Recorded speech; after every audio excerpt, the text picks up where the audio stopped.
Welcome to Koala Gardens, and we are up to reason number 4 of the top 10 reasons to save koalas that I've cut down into each of the 10 reasons because everything is connected. So while we've made 10 reasons, they all do dovetail in together. Before we jump into which is reason number 4, I want to acknowledge the Widjabul people of the Bundjalung Nation, on whose land I'm so proud to live, work and play. And this video is brought to you by the amazing support I get in so many ways behind the scenes, particularly my ever-growing Patreon family, the In the Loop adopters. And have you checked out what's happening on the Koala Gardens website? Because Lynn has been at it again and doing lots of great work in the blog section, including Lynn is making all of these top 10 reason videos into blog posts. Thanks, Lynn. You are amazing. It's just as sobering a reason as all of the others have been, and maybe even more so now that koalas are listed as endangered, because endangered is another step past being listed as vulnerable. So they're another step closer to extinction. And reason number 4 is that extinction is forever. If koalas go extinct in the wild, that's it. There's no coming back. Now that sentence alone is chilling and self-explanatory. If we just stop and think about some of what I was saying in reason number 3, which is that there's now only around 1 to 2% of the original number of koalas left in Australia, they are already in extremely serious trouble, and they are soon going to pass a tipping point. In fact, in some areas of Australia, they have passed a tipping point, and we no longer see koalas in some of the places that we used to see them. Now please, I don't say this to be alarmist. I say it because I genuinely want to see koalas saved, and if we don't take it seriously now, like right now, we may hit a point when it's too late to take it seriously.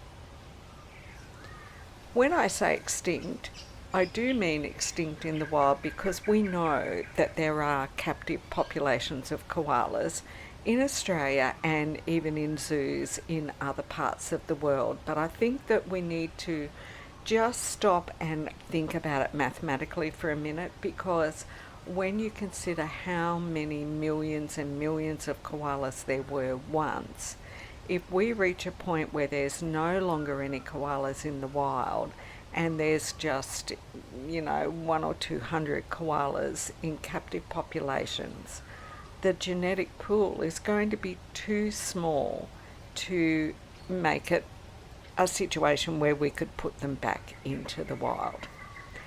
And please don't let me get started on what the quality of life is like for a wild animal to live its entire life and be held in captivity. Now, in 2020, the New South Wales Parliamentary Inquiry into Koalas found that koalas will become extinct before 2050 if urgent action isn't taken. Then in 2022, koalas were listed as endangered, largely due to that inquiry. The predictions in 2015 were already saying that koalas would be extinct in the wild by 2050.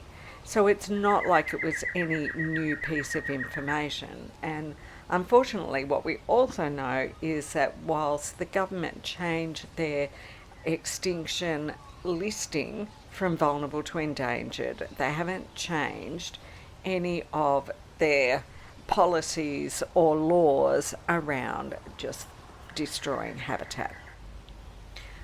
What I've also noticed is that there's been a distinct lack of updates on those predictions of when they will be extinct since the fires that we had in 2019. Now, they can't really make one of these announcements unless they hold some kind of a big inquiry. But, Blind Freddy could tell you that if multiple millions of wildlife were killed during that fire and 19 million hectares of native bush was destroyed very quickly, then there is no way that that one event alone has not had an impact on those predictions, and it's not a positive impact, obviously. Therefore, to me, this means that we are likely to see them extinct in significantly less time than in the next 25 years.